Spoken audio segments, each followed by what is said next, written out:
Hello viewers! I hope everything is great. My name is James.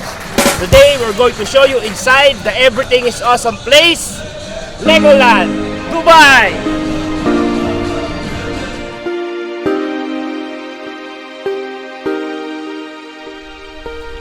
LEGOLand Dubai is located on 6 Head Road, approximately 25 minutes away from Dubai Marina. It is the first LEGOLand park in the Middle East. There are over 15,000 LEGO models made from over 60 million LEGO bricks.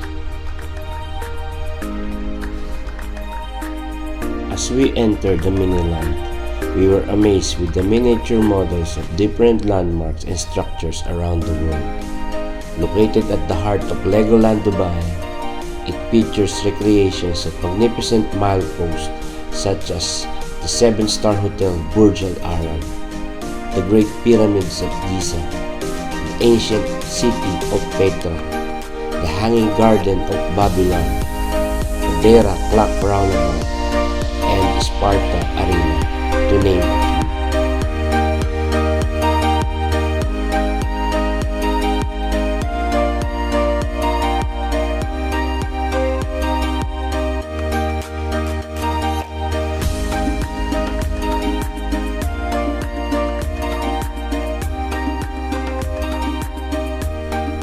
The mini-land alone used over 20 million LEGO bricks, but the most eye-catching piece inside is the world's tallest building, which is the Burj Khalifa.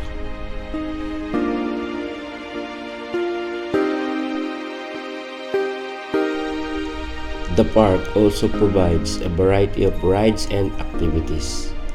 LEGOLand Dubai has different themed lands such as the Lego City, Imagination, Adventure, and Kingdoms. Each of the lands have unique rides and scenery built around its respective theme. The theme lands are mixed of indoor and outdoor attractions. The park has something to offer everyone in the family.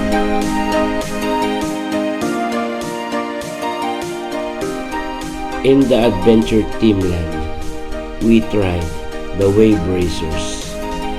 Power ski through the wave and dodge surprise water blast. The kids truly liked it.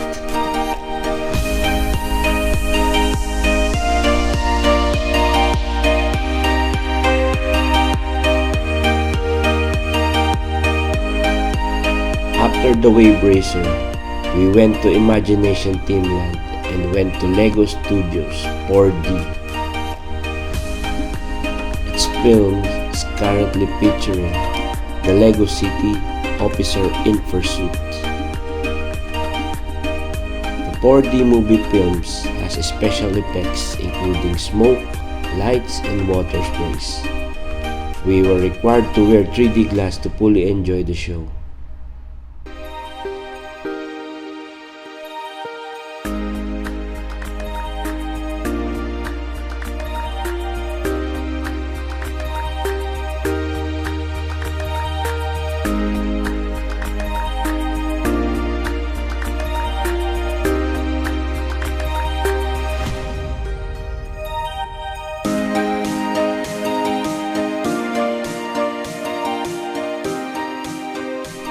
At the Kingdom, we climbed on board the medieval dragon.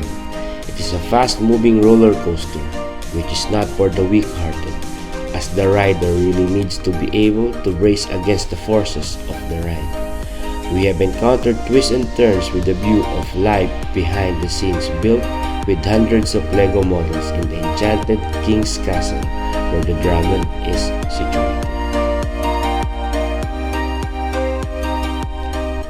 Moving on to LEGOLand City, where we went to the seaport and did a boating school. We tried the boating where Dylan captained a LEGO-inspired boat through the LEGOLand port.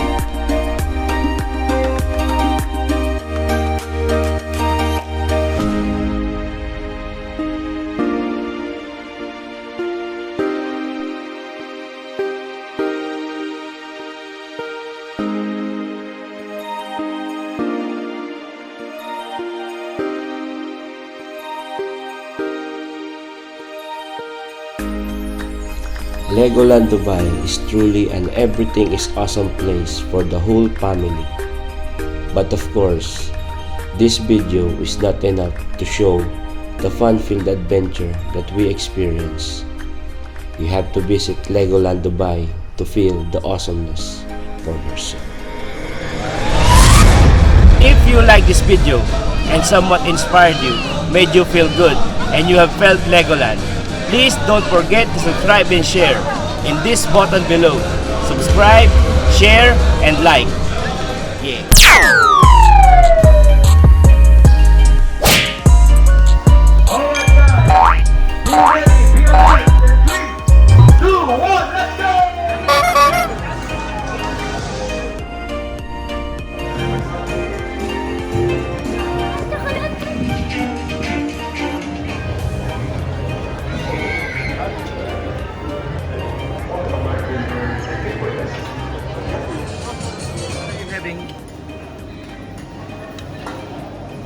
Can you show me what are you having? Labas muna ako, kunan mo lang.